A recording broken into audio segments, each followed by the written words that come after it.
Hello and welcome back to the Ultimate Fighting Casuals. I'm Tom, that's Jack.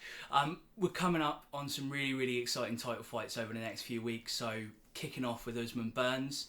I'm really looking forward to this one, mate. I think as you said to me earlier today, this one is slipping through the cracks a little bit. People maybe aren't hyping up this one or talking about it enough. I don't know why. It's an absolute scrap. I think Burns could be probably the only one in this division that could actually bring it to Usman, because I think Usman is the cream of the crop. I don't like him, in terms of his style.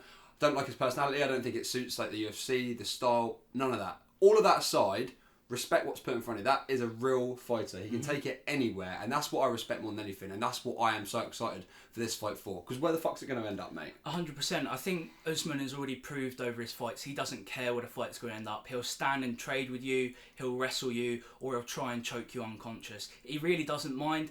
Burns is exactly the same, and obviously they're ex-training partners, which adds a little spicy element to it. That's actually the main element. That is it, because a lot of rumours, again, you never know what's true, but it's always fun to assume they are when you hear things coming out of gyms Burns is the one in the gym who gets Usman. He's the toughest opponent in the gym. Them two clash a lot. Not clashing, they're good friends actually, but clash in terms of, I assume them two get on the mat and properly roll, and everyone takes a step back and watches 100%, it. Yeah. Burns has got that kind of ridiculously high level jiu-jitsu in the same sort of league as Damian Maia. So I really think in terms of where we're going to see this fight take place, I think it's going to be on the feet. I think you're absolutely right. It's got to be, hasn't it? 100%. Because I think why, if you're Usman, and I almost didn't understand this side of MMA or just UFC in general. When you get into it, as he's amazing on the floor and he's amazing on the floor, but why aren't they fighting on the floor then? Well, that's almost the point. Yeah, they're both so good that if they get into those awkward positions, I know that sounds really stupid, but truthfully, I think Usman's looking at it if he gets on the floor with Burns, that's when you generally could see Burns win or take over. And there's no point playing with fire. Why would you? No, absolutely. If you can stand up and fight him, I think that's where Usman might be able to actually outstrike him. But before we get into that, you know what I mean? I think that it will be a stand-up fight, right? I agree. I think it's going to stay on the feet. I think you can see Covington, Usman as an example. Really, both really good wrestlers. Obviously, Covington's slightly different in his more kind of American approach in. Not trying to choke you out, tries to hold you down and punch you, basically. It works, but it does work. Slightly different to Burns, and I think that I don't think he'll be able to do that. I don't also think that Usman. I don't think that Burns would be able to even hold Usman down and punch him in that way. I think he Burns actually has a win. I can't remember what one it was. A rear naked choke win. I can't remember who it's against. Oh, I'm sorry, it's escaped me. But he does have a rear naked choke win, and that does suggest to me that he can take this to the floor. And if he got to the floor, would he potentially go for that sort of finish? Would he go for something he's already done before? Would Usman even allow it to get to that point, where it actually gets to the floor, where it's getting to a finish? No, it's not getting there. So the stand-up fight is the only way for it to actually go down anyway. I think we're going to watch them literally fight for 5 rounds, 5 minutes each time. I think it's going to go to a unanimous decision. I think that's a very strong prediction. I think you could be right, but I really wouldn't be surprised at a stoppage earlier on. In terms of these boys, I think they're just going to 1-2 each other until one of them can't stand anymore. I genuinely think we're not going to see any kind of mad kicks or hooks or any kind of... We have proper boxing, stand in front of each other, just throwing fists at each other. Because there's so many questions around the ground game, and it's been talked about in terms of the training before.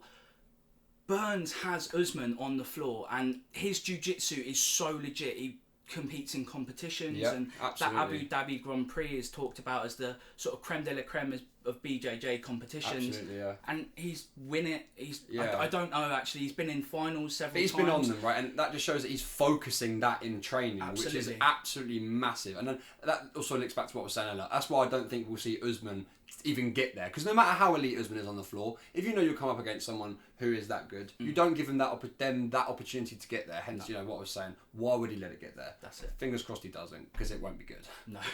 So Burns' only loss in 4.5 years is against Dan Hooker, and that was at 155. And since then, he's gone up and not lost a single fight. So he's had that undefeated record at the same weight class as Usman, similar to what he has.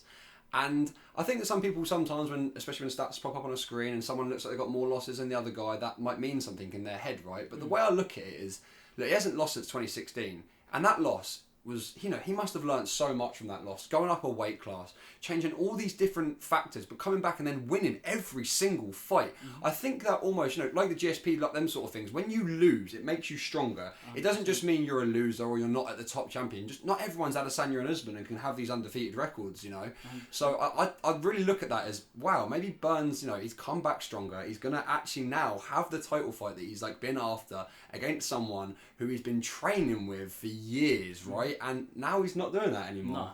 No, and I think Usman summed it up very well. He said, you guys are, the question that the media posed to him, you guys are friends, is that intensity, is that rivalry there? Because we touched on, there's not really the hype around this fight. And he says, well, I've been training with this guy every day, and he gets up every morning and sees what I've got and says, I want to take that from you. Yeah. And if that doesn't motivate you, then what will? And I love that, mate. I love that shit. Yeah. Absolutely. 100%. Wow, that just shows such a fire. I love that because that's true sportsman. Absolutely. And it's also just chasing real desires, you're friends and you do things, but you know what, life, you have goals, you've got to just go after things. I just love that from Usman. The respect there is clearly obvious, isn't it? 100%. And I think looking at other factors in Usman's camp, we touched on that it's going to be more of a stand-up fight this time round, and Trevor Whitman has been brought in on the Usman side, who's Justin Gaethje's coach, famously against Tony Ferguson, obviously gave him the advice to take 20% off, and the absolute masterclass ensued from the third round onwards. So absolutely, mate. His coaching acumen speaks for himself, and in terms of the stand-up game, I really think we could see a development from Usman. Me too, and that's what scares me because, look, we know Gaethje can throw hands, right? He goes on about his wrestling, but he never took anything to the floor. Gaethje only went throwing hands. The fact that Usman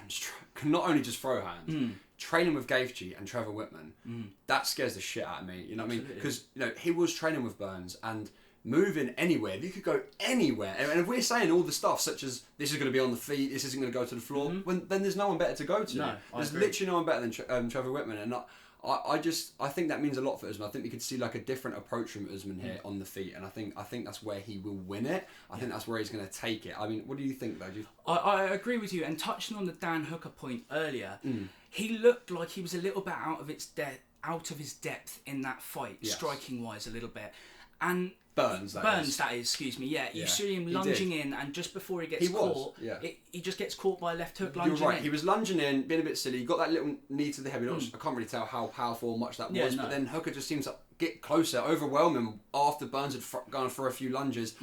Hooker's come back, overwhelmed him, knocked him out. See, so you put two and two together, you put that with Usman training with bloody Trevor Whitman and Gaethje, it's almost recipe, it's almost written in the stars there. 100%, and I think the reason that we see that is because we know that Usman is scared of the floor with Burns, and I think for a good reason, as we've talked about, he could get caught in something. In terms of exploring those striking weaknesses, that's what he's looking to do ultimately. Yes, it was 4.5 years ago, and yes, Burns has come back and won by KO against some really good strikers, but there's no better coach than Trevor Whitman, and Usman can strike with the best of them, so we're in for an absolute war. For a banger, mate. I cannot wait. I can't. So looking at the other fight we want to touch on this week, we've got Kelvin Gastelum coming back against Ian Heinisch, is how I'm going to go with that pronunciation. I'm not sure, mate. Don't look at me, I'm horrendous at it. But looking for Gastelum, he really needs this win. Obviously lost to Jack Hermansson last year in the first round via submission. Before that, Darren Till and Adesanya in decisions, which names like that aren't bad names to be in decision lost to. They're serious names. So he definitely has the skills and the ability. Absolutely. It's just a question whether he can turn that 3-fight skid around and beat his mentality, I think. He has to. He has to. This is the one you have to bring around. I said to Moz before this, look, you can look at this fight from two ways. Yes, he was competitive with those guys, and the fights were good fights, and they went the distance, and they this, did that. However, no matter what you look, no matter how you look at it, he always came out worse off. Yeah. Always, 3 times in a row. You know what I mean? So no matter how you sort of look at it, you got to think, he has to be going for a win now. And his opponent has one KO win since May 2019, where that was his last win. I mean, that's just under 2 years. With Gastelum's record, with the things you're saying, I completely agree with you. Yeah. He's got the skill set here. He actually should go on to win. That's I think what should happen. And for his career, just for the sake of liking him as a fighter and watching those fights, he's done some incredible stuff. How can you not be behind someone like that? Absolutely. He leaves it all on the octagon mat. Yeah, I was going to say leaves it all on the plate, but his actual body is on 100%. the floor, blood everywhere. The guy really throws his life at it. Absolutely. Just go and watch the last round against Adesanya, and you'll see exactly what we're talking about. he's got heart for days, and I hope he does really well this weekend. Yeah, me too. Because I'd like to see him fighting more. Yeah, absolutely. So moving into predictions for the main event this weekend, I'm really on the fence, but I'm leaning towards Usman defending.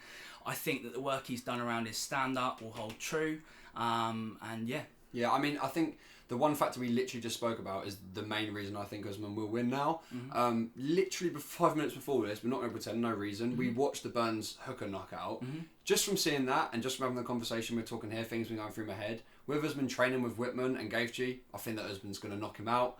Or we'll see it go the complete distance and Usman. But my main answer is Usman. I think that, you know, with all the training, we could see a knockout. If not unanimous decision, it's going to be Usman. 100%. I won't be the most surprised person in the world if Burns can do it, though. I hope he does. I hope he does. I like him. He's plucky. He's got that kind of... Yeah, I want to fight and I want to do this, and I respect that. So I hope he does well, and I think we're in for a really good fight regardless. Yeah, me too. Okay, so the rest of our bets are coming onto the screen now. I still think we should propose something a little bit fun, Morris. If one of us wins all of our bets, every single one comes in, the other person does a shot of vodka for the next video. Absolutely, I think that's just something fun. Yeah, just something fun to add into it. Thank you so much for watching. We do think Usman's going to win together. We're both going to be tuning in. We'll be hopefully get a video up early next week. We're going to be doing like a lot more, 2 a week every now and then. So be sure to like stick around the channel. Anything you want to say at all, Moz? Keep checking out the Instagram and really appreciate. Make sure he's posting. Everyone get on there. Make sure he's posting. Make sure like, comment, subscribe, all that shit. Thank you for watching, and we'll see you next time.